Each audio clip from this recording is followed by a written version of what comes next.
All righty. Got Texas A&M and College Station at Kyle Field on Saturday night, and what a fantastic job they've done with their stadium. I was there 2 years ago, and it's an amazing facility.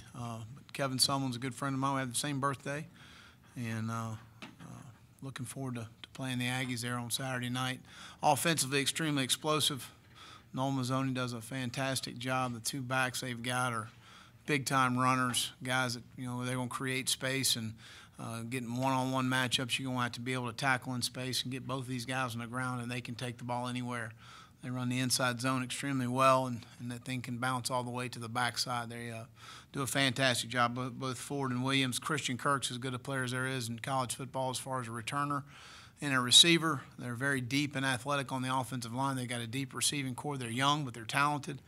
And then Kellen Mond last week ran for over 100 and threw for over 200.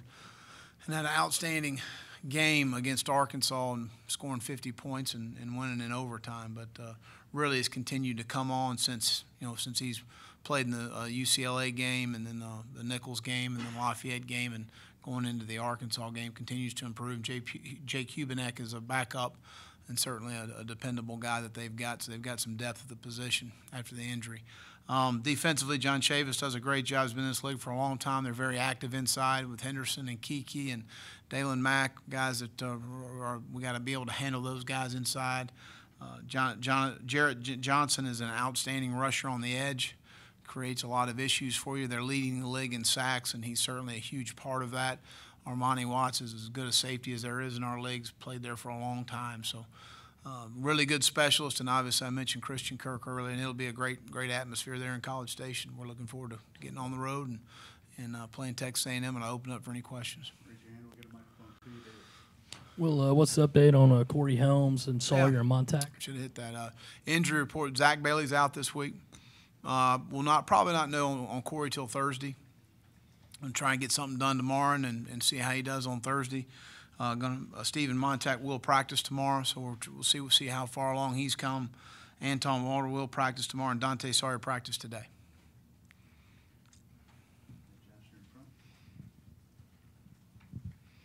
Is there one thing that has to get better in terms of red zone offense that is a key there, or is it a combination of factors? I would say it's a combination of factors. We've had 9 red zone trips. We've scored 4 touchdowns. We've kicked 2 field goals. We've had 2 missed field goals. We've turned it over on downs 1 time. We're 1 of 5 in kicking field goals, whether it's in the red zone or high fringe area. We had an interception 2 weeks ago in the high fringe, and we had a fumble on the 34-yard line in last week's game. We had 2 missed protections in last week's game, 1 on 3rd down by a back, 1 on our offensive line on a 2nd and 10 situation, which created a longer 3rd down.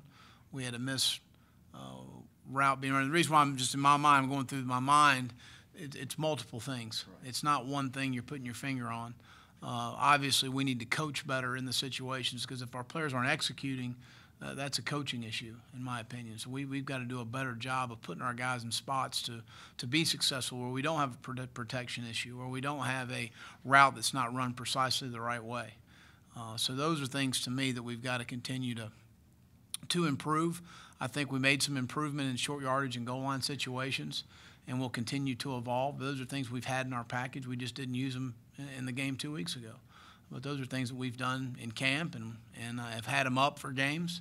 And certain games, we didn't feel like we needed them. So that's just a coach's decision, and we'll continue to evolve there. Is the run game more important down there than it is between the 20s for an offense? Well, I think so. I think you've got to be able, when the pass zones condense, and you look at some of the teams that we've played this year, Missouri being one of them, and last week, when teams have a hard time running the football in the red zone and the pass zones condense, there's not as much yardage to get free. That's why we play pretty good red zone defense when teams have a hard time running the ball.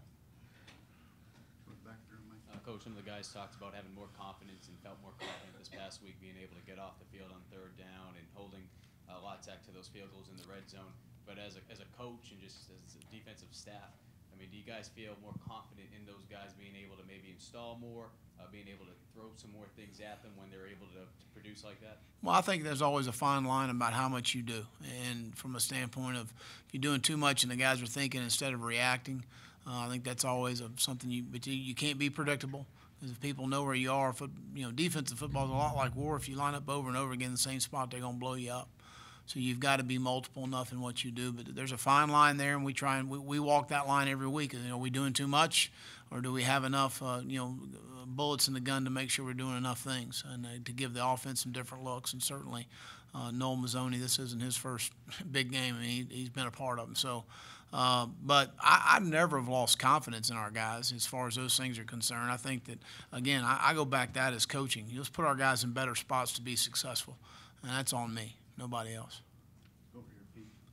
Will, besides the fact that you'd like to have them both on the field playing, is there anything that you worry about when a Deebo Samuel goes down and then the next week it's a Bryson Allen Williams, productive, vocal guys who are respected throughout the team? Oh, absolutely. From a leadership standpoint, from a playmaking standpoint, that it certainly takes some other guys, and we have a mantra of man down, man up, and that's what you got to do. You got to move forward. And we're not stopping the season, and nobody feels sorry for us. They may all say it, but they're lying. They don't feel sorry for us. So at the end of the day, we got to just continue to step up. One man's misfortune's another man's opportunity, and guys have got to continue to rally. And you see that Ortre made a nice play for us, and Shai Smith's done some nice things. And Brian continues to elevate his play. The tight ends need to be more involved. I mean, it's a collective effort. When you lose something like that. Danny Fennell had a bunch of snaps the other day and did a nice job, came free on a couple situations, had his first career sack. Brad Johnson's going to have to play a bigger role for us Saturday night in College Station. So there's no question that we've got to have some more guys step up for us. Will, speaking of Bryson, what do you lose from a leadership perspective when he's not on the field? Well, as a calming aspect to me as much as anything, David, when you have a guy that's been there and you got a guy like Sherrod Green on the field who for the first time has experienced a lot of new, and Bryson's telling him it's going to be all right, we're good, and helping him communicate. I mean, there's so many things. I'm just using Sherrod as an example. We've got several. Aaron Sterling, I mean, a bunch of young guys that are playing for the first time. So that calming factor to me, to be able to go through and give up a drive on the first drive series of the game against NC State, and Bryson's over on the sideline saying, "We're all right. We got to get off field on third." I mean, he's going through the coach speak that we do for the young players, which is that's a calming effect at times. Especially we didn't have headsets, so it didn't matter. Go ahead. And also, Will, Bryson put out his statement after the game that he's coming back next year. When you talked with him, was there ever a consideration for him to maybe go ahead and try pro football next year? Well, absolutely. And, Bryson's only 20 years old, so he's young, and he didn't redshirt his first year, obviously. And, I was pretty awesome when he told me. He looked at me and said, "Coach, I love it here. I love South Carolina. I love being a Gamecock. I love where the program's headed. I'm so excited about the future here, and I want to be here."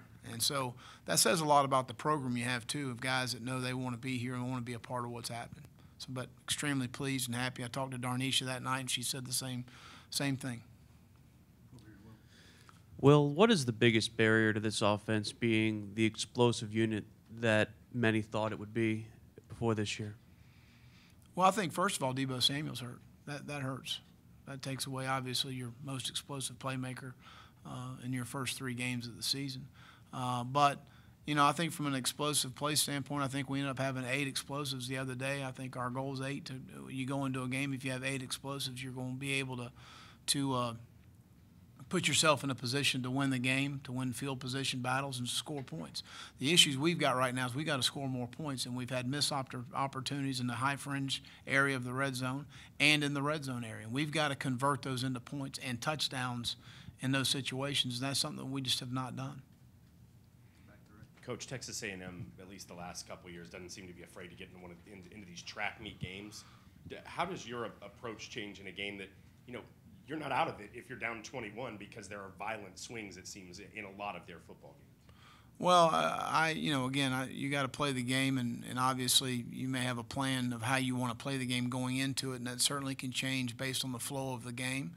and how the game's going. They've got some explosive playmakers. There's no doubt about that, and they've got some guys on defense that can change the game quickly. Obviously, with them leading the league in sacks, that tells you something right there. They got some guys that can win in the one-on-one. So, but again, I think we'll continue to evolve offensively. We'll capitalize on more situations that we haven't in the last 2 weeks, and put more points on the board. After you kind of reviewed the film, what really popped about the way Daniel Fennell played, and how much work has he done at the strong side linebacker position kind of through the year?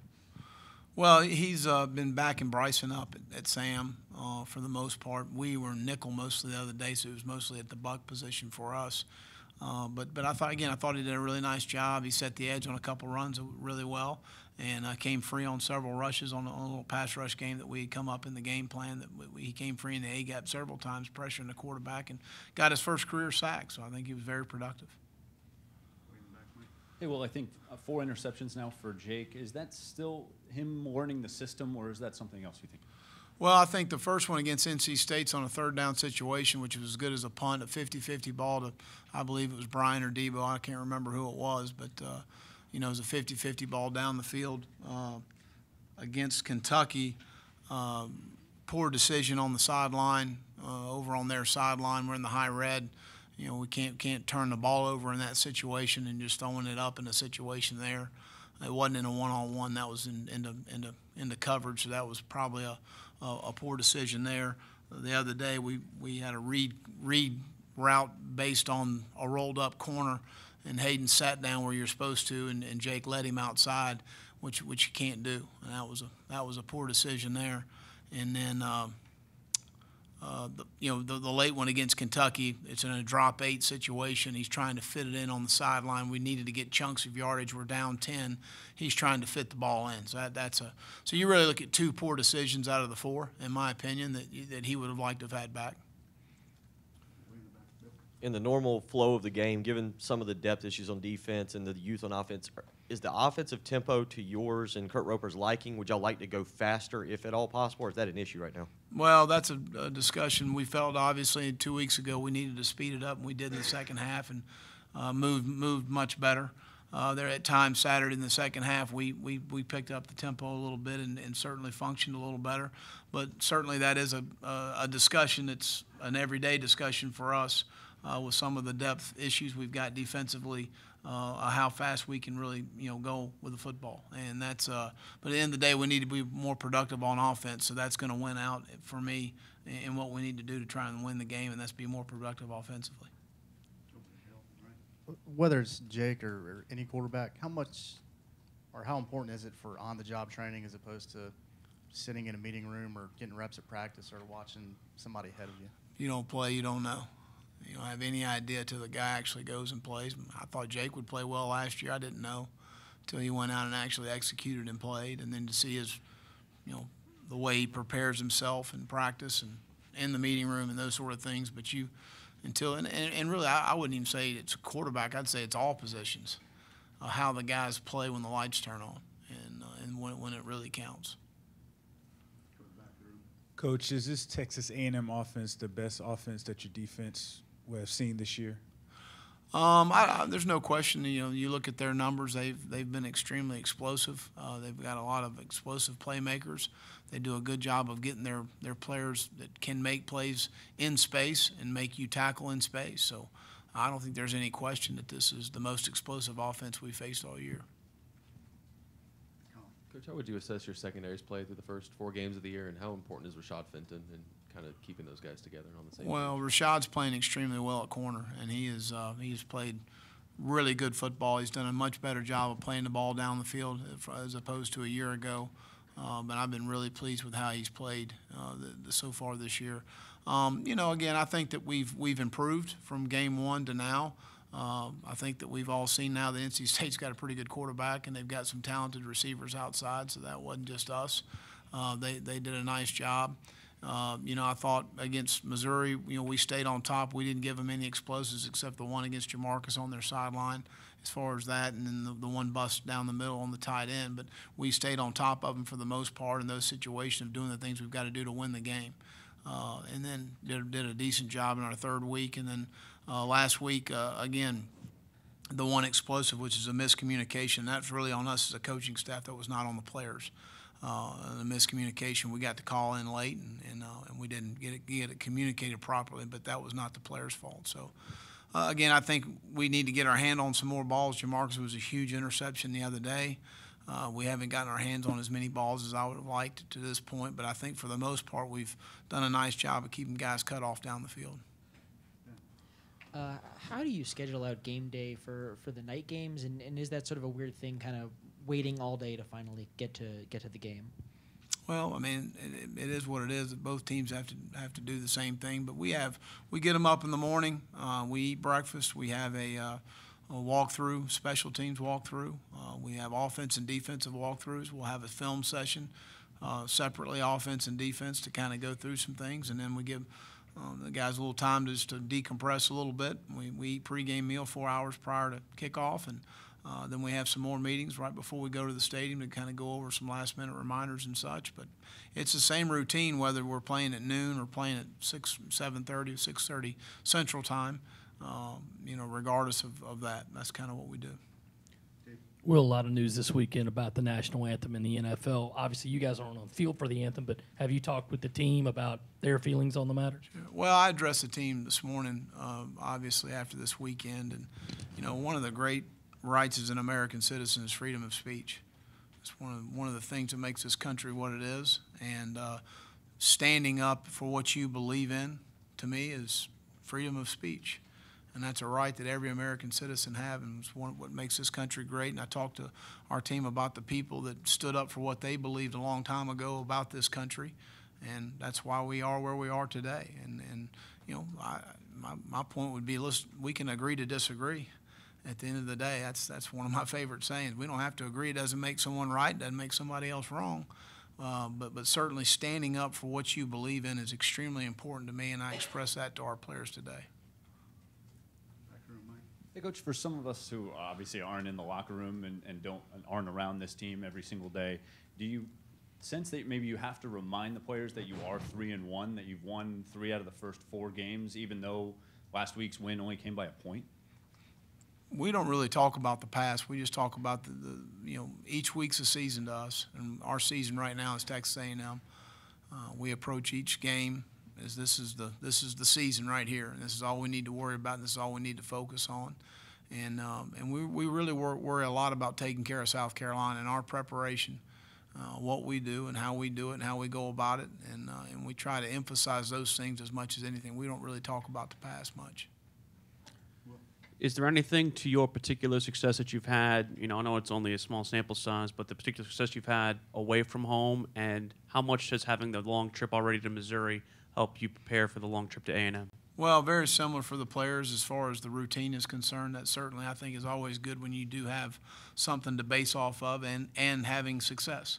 So I think those are things that you always try and draw that experience for your players, and certainly, especially with younger players that are this is their first year making some of these trips, and for some of them for the first time ever getting on a plane flight. Brad Johnson asked us how we were going to get to Missouri. I said, we're flying. We're not taking a bus, bud.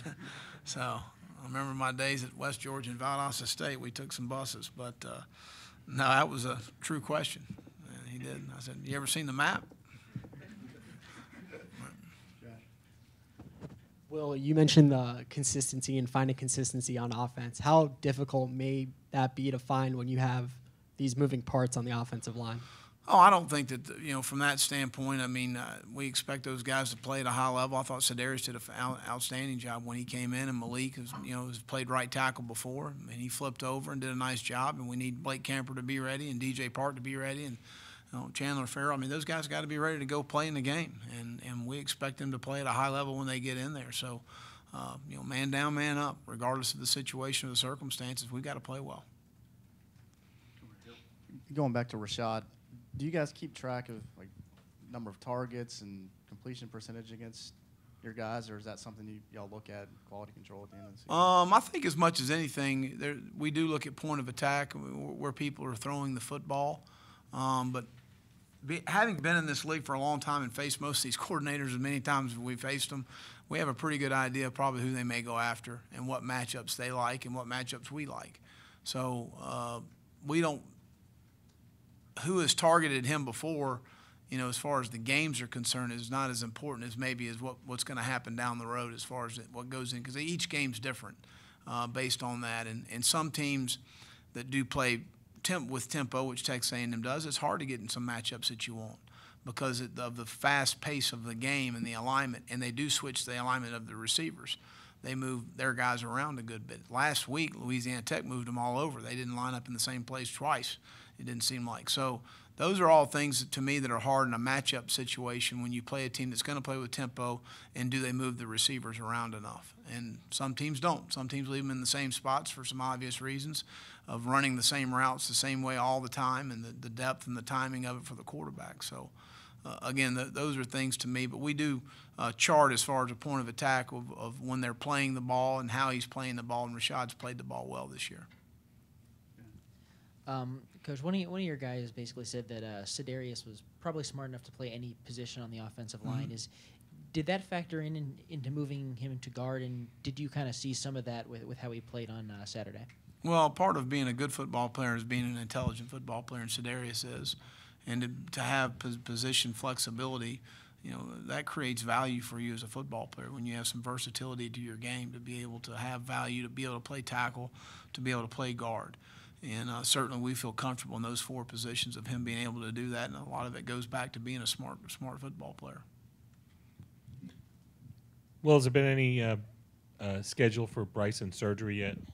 Wednesday morning, tomorrow morning, 6:30. Have you talked with Debo anymore about his timetable? If there is a timetable, is it still the season? Are you holding out hope that he could come back? Well, certainly, but again, that's not going to be for a while.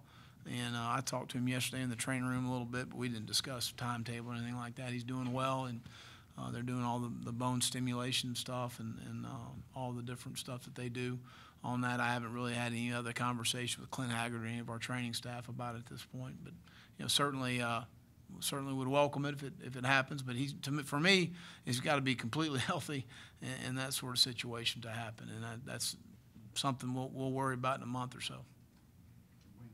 Well, do you game plan defensively any different for inexperienced quarterbacks when you're facing them?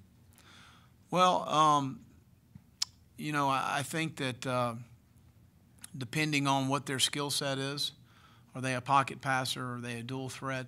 They're able to do some different things we'd like to try and take away as best they can. It was funny you ask. I went back last night and looked at the Arkansas game and looked at the Lafayette game and just what plays are being called. They're not changing based on what Hubeneck's in the game or when Kellen Mond's in the game as far as what they do down and distance-wise. They're running what they run.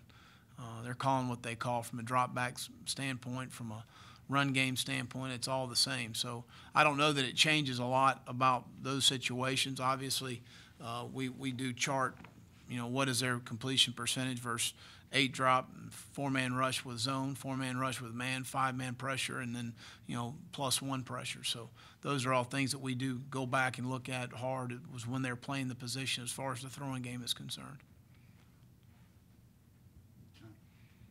When Ortre makes a play like that, or when Shai makes a big play up the middle, do you have to kind of remind yourself that they're still freshmen, or is that kind of something you guys experienced last year with Jake and Debo and Rico and Brian? No, they're expected to play well when they get on the field, and we don't accept anything but that. I'm never going to tap him on the shoulder and say, it's okay, you're a freshman. That's not part of the deal. Part of the deal is they got to go play well when they get their opportunities, and we wouldn't put them out there if we didn't think they wouldn't play well. Any questions for Coach? All right, thank you.